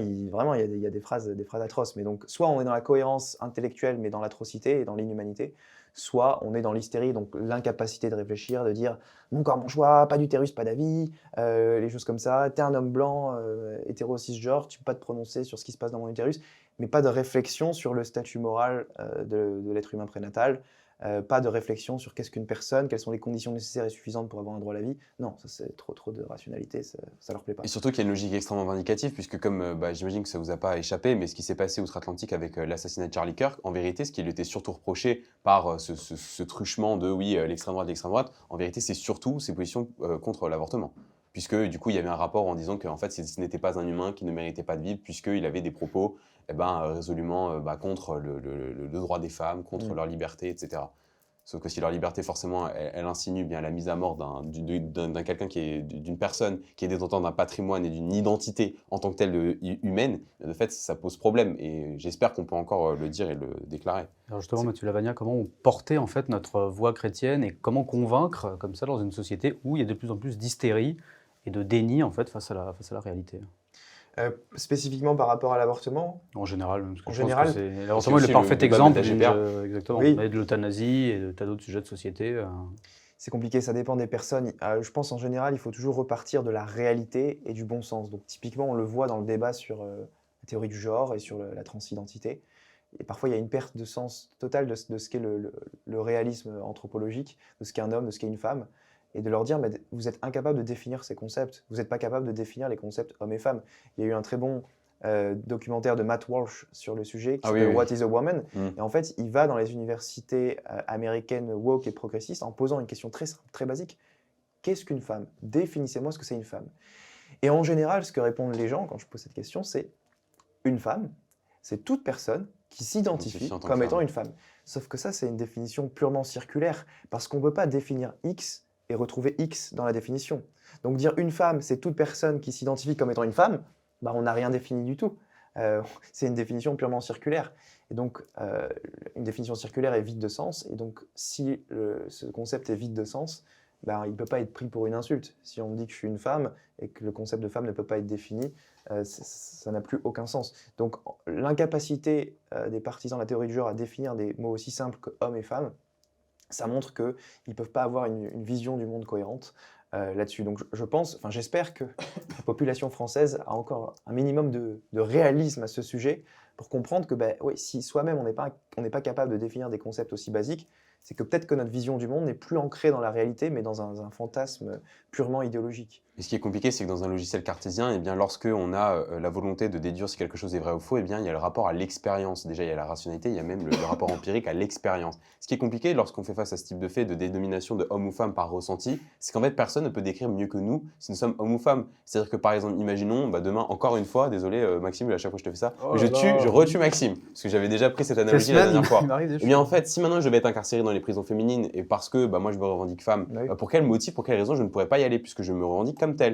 Et justement, on a eu un point d'ancrage avec ce qui s'est passé en Allemagne, puisqu'un militant néo-nazi bon, voilà, se revendiquait comme étant femme pour ridiculiser la loi allemande véhiculée par Merz, enfin Friedrich Merz, donc, qui est le chancelier allemand, justement sur ces questions de genre. Et en fait, il s'habillait en tant que femme et disait « je suis une femme ». Donc de fait, j'aimerais bien être incarcéré dans des prisons féminines et vous n'avez pas à me refuser ce droit. Et en fait, effectivement, il a eu gain de cause puisqu'il a été incarcéré dans des prisons pour femmes. Je veux dire, Mais donc du coup, il y avait une logique un peu burlesque à travers cela, mais juridiquement, puisque c'était déjà dans la loi allemande, et bien de fait, il ne pouvait pas revenir dessus et il devait bien lui accepter ce qu'il demandait. Mais pourtant, ça paraît fou parce que lui-même était, comme il le qualifiait, un transphobe revendiqué, qu'il trouvait à ça absolument mais clownesque. Et ça, c'est catastrophique quand on applique ça au sport, par exemple à la boxe. Si je dis je suis un homme et je m'identifie comme étant une femme, venez, je boxe dans la catégorie féminine, bah, les pauvres femmes en face, elles vont prendre des droites dans la gueule et elles vont se faire écraser au tapis parce qu'elles combattent avec des hommes. Donc en fait, si on applique cette cohérence de la logique transgenre de à partir du moment où je m'identifie comme femme, j'ai le droit de participer à des compétitions féminines, ça mène au chaos et à la destruction du sport authentique et de la compétition authentique parce qu'on ne se mesure pas à ceux qui nous sont semblables. Par exemple, si on prenait je m'identifie, je fais 80 kilos, mais je m'identifie comme faisant 70 kilos pour pouvoir combattre dans la catégorie en dessous. Ça n'aurait aucun sens. Donc en fait, ce qu'il faut retenir de tout ça, c'est que la réalité de ce que l'on est ne se définit pas par ce que l'on pense que ce que l'on pense être. Donc notre propre conception idéologique de ce qu'on a de nous-mêmes ne définit pas la réalité. La réalité doit se définir à partir de critères objectifs et biologiques, pas de notre propre subjectivité, sinon c'est le chaos total et la destruction des sociétés. En France, c'est difficile, je trouve, de porter un peu notre discours chrétien, parce qu'on a une histoire très particulière, avec notamment la Révolution française, mai 68, 1905 et la laïcité aujourd'hui. Souvent, quand un catholique parle, pour revenir vite fait sur la bioéthique et des questions d'avortement, on va dire oui, c'est votre religion qui dit ça, on est dans un pays laïque, donc vous n'avez pas le droit à la parole, et finalement, l'avis de la conférence des évêques de France et du pape sur la constitutionnalisation de l'avortement, on s'en fout. Donc, comment finalement on peut quand même, malgré ça, déjà est-ce qu'un catholique peut être pour la laïcité et comment est-ce qu'on peut quand même pouvoir s'exprimer Alors, il y a deux questions. La première, c'est déjà, je rejette cette accusation comme quoi on est contre l'avortement, contre le transgenre, contre tout ça, parce qu'on est catho. En fait, moi, même si je n'étais pas catho, même si je n'étais pas chrétien, je serais quand même contre l'avortement, contre l'idéologie transgenre, parce que les arguments qu'on a donnés tout à l'heure, ce pas des arguments religieux. Je n'ai pas dit la Bible a dit que, et donc le transgenrisme. Souvent, nos adversaires vont dire c'est parce que vous êtes catho que vous dites ça, et finalement. Ben non, je leur dis, mais les gars, là, les arguments que je vous ai apportés sur l'incapacité à définir les concepts de homme et femme, ça n'a rien à voir avec la religion. Ça n'a rien à voir avec la Bible. S'il n'y avait pas la Bible, je dirais quand même la même chose. Mes arguments ne seraient pas affectés. De la même manière, dire il est immoral de tuer un être humain innocent, or l'avortement consiste à tuer délibérément un être humain innocent, et il n'y a pas de différence substantielle entre un nouveau-né quelques minutes après la naissance et quelques minutes avant. Dire ça n'a rien de religieux. Je ne m'appuie pas sur la Bible pour dire ça. Donc, il faut que les gens s'enlèvent de la tête que sur les positions sociétales, sur les positions éthiques, on dit ça parce qu'on est catho. Oui, il se trouve que l'Église catholique a aussi ses positions, mais l'Église catholique a aussi condamné l'esclavage. Est-ce que du coup, si je dis que je suis contre l'esclavage, c'est parce que je suis catho? Non. Je suis contre l'esclavage indépendamment du fait que l'Église l'ait condamné. Il se trouve que l'Église l'a condamné, tant mieux, mais ce n'est pas à cause de ça que je suis contre. Donc il faut vraiment que les gens dans la société gardent en tête que ces positions, on les défend dans un prisme non religieux. Il ne faut pas faire appel à Dieu ou à la Bible pour défendre ces positions, sinon on a perdu le débat dans la sphère publique. Parce qu'aujourd'hui, comme tu disais, l'État est laïque. Alors par rapport à ce qu'enseigne l'Église sur la laïcité, c'est un peu compliqué parce que le mot laïcité peut avoir un double sens. Il y a le sens de la distinction entre le spirituel et le temporel, Et ça, l'Église l'a toujours enseigné, ça remonte aux évangiles. Rendez à Rendez à César César ce qui est à César et à Dieu ce qui est à Dieu. Donc il y a clairement dans la parole du Christ et dans l'Église une distinction entre le spirituel et le temporel. Autrement dit, les curés ne doivent pas faire de la politique. Voilà, c'est pas leur rôle. Donc on distingue le spirituel et le temporel, mais l'Église a toujours renseigné, notamment entre Grégoire XVI et Pie XI, que les deux ne devaient pas être totalement séparés. Il ne doit pas y avoir une séparation totale de l'Église et de l'État au point de tomber dans le laïcisme. Et ça, c'est un vrai travers, parce que le laïcisme, quelque part, c'est un athéisme d'État, c'est d'enlever complètement Dieu dans la société. Et puis du coup, on voit ce que ça donne. À partir du moment où on enlève complètement Dieu dans la société, il y a un effondrement moral. Et quand on a fait ça, regardez ce qui passe à l'Assemblée depuis les années 70. L'avortement, le divorce sur demande, PMA, transgenrisme, enfin bref, beaucoup de dérives sociétales. Et ça, c'est à mon avis une des conséquences du laïcisme à la française, qui ne fait pas juste distinguer le spirituel et le temporel, mais qui évacue complètement Dieu de la société, et qui s'oppose du coup à la doctrine catholique du Christ roi telle que développée par le pape Pie XI dans Quas Primas. Voilà. Et surtout que la laïcité, elle peut être un truchement aussi à certaines idées anticléricales. Hein. Souvent, c'est un prétexte pour censurer, pour silencier certaines âmes, comme on l'avait vu avec le film Sacré-Cœur. La campagne d'affichage voilà, dans le métro. C'est tout ça. Sachant qu'en plus, en fait, souvent, il va y avoir cette laïcité qui va être revendiquée comme une dissociation des pouvoirs publics et celle de la pratique spirituelle. Mais du coup, comment expliquer que ce même qualificatif il est souvent employé pour le musellement d'une pratique religieuse dans l'espace public? Puisqu'en l'occurrence, moi, la première fois où je suis arrivé dans l'école dans laquelle je suis actuellement, j'avais dit que, en fait, plus tard, lorsque j'aurais eu mes enfants et j'aurais eu mes 10 ans de mariage, eh bien, j'aimerais devenir diacre. Et en fait, il y avait une femme qui n'était pas forcément chrétienne et qui n'aimait pas tant notre religion que cela, me disait « Mais pourquoi t'en parles à l'école? Pourtant, il y a la laïcité, t'es pas censé en parler. » Ce qui paraît fou, puisque c'est simplement je me confie simplement personnellement sur un souhait que j'ai. C'est assez curieux de devoir silencier, de devoir se restreindre sur des choses qu'on apprécie simplement parce que ça relève du spirituel. Surtout ça que paraît fou. cette dame, si jamais un musulman dans la classe lui avait dit plus tard j'aimerais devenir imam, ou si un juif avait dit oh, j'aimerais bien devenir rabbin plus tard, je pense pas qu'elle aurait été offusquée de la même manière. Ouais, bien sûr, il y a aussi cette chose une géométrie variable parce qu'on voit aussi gigantesque. l'explosion, par exemple, des étudiants musulmans de France, et ça gêne pas tant ces mêmes militants politiques sur la question de la laïcité. Si on prend Benoît Payan, le maire de Marseille, qui a voulu interdire la Mais diffusion c'est de pas grave, parce Sacré-Cœur. qu'il a fait le marché du Ramadan, et puis il a cassé la rompu le croûte au moment du ftour, ftour. Non, mais c'est ça. Hein, Peut-être dernier sujet, avant d'arriver doucement vers la conclusion, celui de la fracture dans l'Église.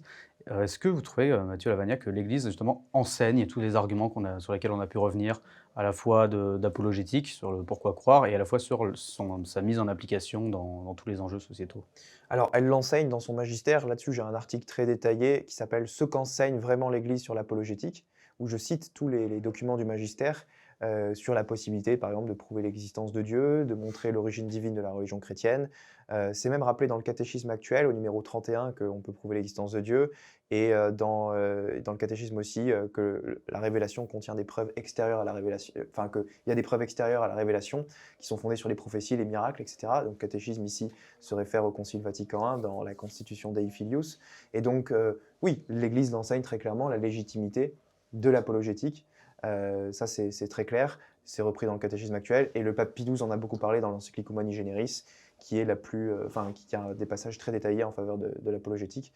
Donc, je renvoie aux gens à mon article sur le sujet pour ceux qui seraient intéressés. Un cas très personnel, par exemple, moi j'ai découvert l'existence du magistère très tard dans ma conversion. Oui. Donc j'ai quand même l'impression que l'Église aujourd'hui, dans ses paroisses, à travers ses évêques et en fait son orientation, en fait même pour le dire clairement post-Vatican II, a du mal à revenir sur les sujets de vérité doctrinale et justement a du mal à enseigner la vérité à ses croyants. C'est un travers de l'époque moderne de dire que sous prétexte qu'on est dans la charité, parfois on oublie aussi d'enseigner la vérité. Et moi je pense que le Christ c'est les deux, c'est la charité et la vérité ensemble. S'il n'y a pas l'un, si on insiste que sur l'un ou que sur l'autre, on est dans un travers du christianisme. Et aujourd'hui en fait, oui, depuis la période post-conciliaire, l'esprit du concile a beaucoup plus insisté sur la charité et le dialogue et l'amitié interreligieuse, tout ça, mais pas tant sur la prédication pure et simple de la vérité. Et ça manque dans certaines paroisses actuelles. Moi aussi, j'en ai souffert quand j'étais petit parce qu'au catéchisme, on m'a rien appris. Je mangeais des pizzas, je jouais au baby-foot, des choses comme ça, je faisais du coloriage, mais On m'a jamais transmis un contenu doctrinal sur la foi. Donc pareil, moi j'ai dû me former tout seul en lisant le catéchisme de Jean-Paul II, de Saint-Pédis, de Jean-Paul II aussi, en entier, avec papier, crayon, stylo. J'ai lu le Concile Vatican II en entier, les encycliques. Enfin, en fait, ça m'a intéressé spontanément, donc je me suis formé tout seul. Mais c'est vraiment dommage dans l'Église de France moderne qu'on n'incite pas les jeunes à se former sur ces questions et qu'on n'ait pas plus de catéchèse. Donc moi, je serais pour rétablir une catéchèse pour adultes de manière généralisée dans les paroisses, parce que c'est pas vrai que quand on sort d'un catéchisme de jeunes à 15 ans ou à 18 ans, on a suffisamment d'outils De pour pouvoir bagage, former ses propres bien enfants sûr. à la foi chrétienne. Non, il faut rétablir le catéchisme pour adultes, parce que les adultes, eux, derrière, auront la vocation de transmettre ce contenu doctrinal à leurs enfants quand ils vont les éduquer. Et non, la foi n'est pas juste fondée sur un pure émotion ou une pure ressenti. Ça se transmet pas. Ce qui se transmet aux enfants, c'est aussi une transmission du contenu des vérités de foi et de pouvoir répondre à leurs questions. Donc ça, pour moi, c'est un grand enjeu pastoral, rétablir le catéchisme de manière générale et inviter tous les jeunes qui nous écoutent voilà, à se former eux-mêmes. Ça coûte pas cher, achetez-vous le catéchisme de l'Église catholique, ça coûte 8 ou 9 euros. Voilà. Vous pouvez lisez aussi le Nouveau Testament, c'est important que les cathos connaissent leur Bible, c'est malheureusement un travers de certains cathos qui du coup ne lisent jamais la Bible. Donc lisez bien les évangiles, le Nouveau Testament, ça c'est très important, plus le catéchisme. Et puis déjà, vous aurez une base très solide, à mon avis, sur la connaissance de la doctrine chrétienne. Et alors, à l'inverse des courants les plus modernistes, au moment du Concile Vatican II, il y a donc une fraternité qui s'est opposée frontalement au Concile, c'est la fraternité sacerdotale Saint-Pédis, qui mettait l'accent sur cette vérité doctrinale et sur la tradition liturgique traditionnelle. Et vous arrivez dans vos écrits vous en prendre un petit peu à la fraternité. Est-ce que vous pouvez nous expliquer pourquoi Alors en fait, je pense que la fraternité au départ part d'un bon sentiment parce qu'on est en pleine crise dans les années 70-80 où dans les séminaires français c'était vraiment n'importe quoi. On enseignait vraiment parfois des hérésies, des choses vraiment contraires à la foi. Et donc il y a une réaction qui se disait non mais c'est pas possible, on a perdu l'enseignement et la tradition de l'Église. Il faut se refonder un séminaire pour maintenir cette tradition. Donc au départ, je pense que l'intention de fonder la fraternité était une bonne idée. Je pense qu'après, malheureusement, Monseigneur Lefebvre est allé trop loin à partir du moment où il s'est mis frontalement à s'opposer à Rome et à rejeter le concile intégralement et à rejeter tout le magistère depuis 1962 et aussi à faire les sacres. Parce que dans l'ecclésiologie catholique traditionnelle, on ne peut jamais sacrer un évêque contre la volonté explicite du pape. Faire ça, c'est toujours commettre un acte en soi matériellement schismatique. Je ne me prononce pas sur les bonnes intentions de Monseigneur Lefebvre. Je pense qu'il était dans une période un peu chaotique où il n'avait peut-être pas forcément toute sa tête. Donc moi, je ne me prononce pas du tout sur son salut ou quoi que ce soit. Je regarde juste matériellement l'acte, en tout cas, n'est pas défendable du point de vue de l'ecclésiologie catholique traditionnelle. Et puis, il y a un problème de rejeter le magistère constant depuis 1962. On aurait un vrai problème pour l'indéfectibilité de l'Église si le magistère enseignait n'importe quoi depuis 70 ans sur tous les sujets. Donc moi, ce que je défends, c'est dans la mesure du possible, il faut défendre ce que voulait le pape Benoît XVI, à savoir une herméneutique de la continuité, c'est-à-dire que c'est pas vrai de dire que l'Église a commencé à Vatican II. Non, il faut prendre en compte la tradition et il faut interpréter Vatican II à la lumière de la tradition. Comme un bon aspect qui complémente la tradition. Et ça, le catéchisme de Jean-Paul II le fait très bien. Si vous lisez le catéchisme de Jean-Paul II, c'est très traditionnel. Il y a beaucoup de références à des encycliques, à des textes d'avant Vatican II.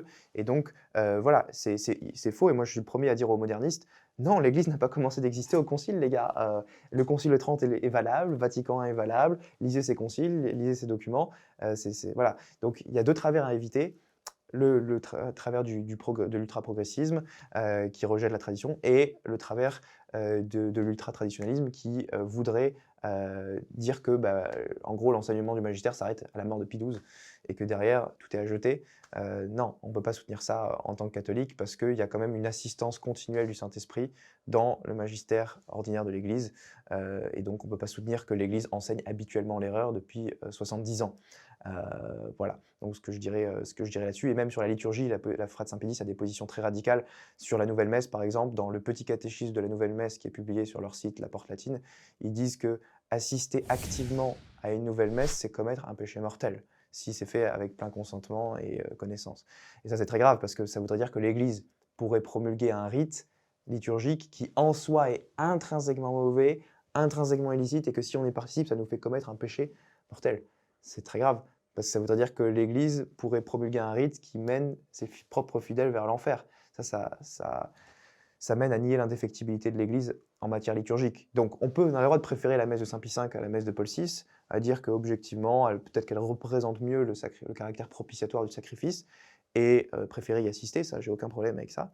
Mais on ne peut pas dire que la messe Paul VI en elle-même est intrinsèquement mauvaise, intrinsèquement illicite, qu'on ne peut jamais y assister en aucune circonstance, y participer activement en aucune circonstance, et qu'y assister activement en pleine connaissance de cause, ça serait un péché mortel. Ça, c'est aller beaucoup trop loin, et ça remettrait en cause l'indéfectibilité de l'Église en matière liturgique. Donc moi, je dis attention à ne pas aller trop loin dans l'extrême inverse, préservons l'unité de l'Église entre nous. Je suis toujours surpris quand j'ai discuté avec des membres de la fraternité, quand ils me disent oui, le dimanche, je préférerais ne pas aller à la messe qu'aller dans une messe Paul VI, et même parfois dans des messes ecclésiadéistes, style Frère de Saint-Pierre. Donc, bon, alors qu'on peut très bien dévouer sa journée à Dieu. Parce que il y a certains membres à la Frère de Saint-Pédis qui doutent du fait que les prêtres des communautés ex ecclesia Dei, ou même des communautés Saint-Martin, soient validement prêtres. Pourquoi ? Parce que Monseigneur Lefebvre a dit dans l'homélie des sacres de 1988, au moment où il a sacré les 4 évêques, il dit, et vous pourrez retrouver la citation sur Internet, ces séminaristes, en face de lui, de qui recevront-ils le sacrement de l'ordre ? Des évêques conciliaires dont les sacrements sont tous douteux, parce qu'on ne sait pas exactement quelles sont leurs intentions? Non, ce n'est pas possible. Et qui a gardé la tradition? C'est Monseigneur de Castromayer et moi-même. Donc il est en train de dire, les sacrements des évêques conciliaires, y compris le sacrement de l'ordre, sont tous douteux. Et il dit, du coup, pour être sûr d'être validement ordonné prêtre, vous devez être ordonné par moi ou Monseigneur de Castromayer, c'est nous qui avons gardé la tradition. Le problème, c'est que beaucoup de prêtres des communautés ex ecclesia Dei ont été ordonnés par des évêques conciliaires, comme le cardinal Burke, par exemple, qui est conciliaire. Et donc, ça veut dire que si ils ont été ordonnés par des évêques conciliaires, Monseigneur Lefebvre dit que les sacrements des évêques conciliaires sont tous douteux, parce qu'on ne sait pas quelles sont leurs intentions. Du coup, ils sont douteusement prêtres, ces gens qui sont ordonnés. C'est aussi un pas vers la non-reconnaissance du pape, parce que le pape, de fait, est aussi ordonné. Et parce que Léon XIV a effectivement lui-même été ordonné par un évêque conciliaire. Donc on serait, avec cette logique, douteusement, c'est des vacantistes. Si on commence à remettre en question la validité du sacrement de l'ordre donné par les évêques conciliaires. Et ça mène vraiment à l'ecclésio-vacantisme. Donc c'est très dangereux comme position. Et ça implique aussi que les confessions de ces prêtres-là sont toutes douteusement valides. Donc si je vais me confesser à un prêtre de la communauté Saint-Martin, par exemple, vu qu'il est douteusement prêtre parce qu'il a été ordonné par un évêque conciliaire dont les sacrements sont tous douteux, du coup je ne suis pas vraiment sûr de recevoir l'absolution. Pareil, quand je vais à sa messe, je ne suis pas vraiment sûr de recevoir Jésus dans l'Eucharistie. Tout ça, ça mène à une destruction de l'intérieur de l'Église. Donc c'est des positions beaucoup trop radicales qu'il ne faut pas adopter. Alors, pour conclure, est-ce que vous auriez des conseils à donner, par exemple, à quelqu'un qui voudrait se lancer dans un débat un peu informel avec des amis sur les sujets de religion? Quel argument peut-être Alors je dirais, avant de vous lancer dans des débats, formez-vous en fait. Donc pour les conseils de formation, je conseille à tout catholique de lire en entier le Nouveau Testament, lire le catéchisme de Jean-Paul II qui est très complet, formez-vous sur plusieurs mois là-dessus, apprenez déjà bien la doctrine chrétienne avant d'essayer de la défendre publiquement, et puis derrière, lisez un petit peu des ouvrages d'apologétique en fonction du thème qui vous intéresse. Donc si vous voulez débattre avec des musulmans, renseignez-vous sur les arguments pour la divinité du Christ, par exemple. Vous pouvez lire le livre de Rémi Gomez, La divinité du Christ face à l'islam. Et vous vous formez là-dessus, vous étudiez, vous lisez. Si vous voulez vous former sur le protestantisme, vous lisez tel ou tel livre que je pourrais vous recommander. D'ailleurs, dans mes livres, je fais des listes de recommandations de lecture à la fin, en fonction des thèmes différents que les gens veulent aborder. Et puis, donc, se former de manière générale sur la doctrine catholique, puis se former sur le thème spécifique sur lequel on a envie de débattre. Et là-dessus, j'ai des recommandations de lecture, donc n'hésitez pas à lire mes livres aussi, vous aurez des recommandations en fonction des thèmes que vous voulez aborder. Mais voilà, je pense que c'est ça la méthodologie générale. Merci Mathieu Lavagna pour cette belle émission. Merci à toi Lino. Toujours un plaisir. Je remercie tous nos spectateurs et je vous dis évidemment à la semaine prochaine pour une nouvelle émission.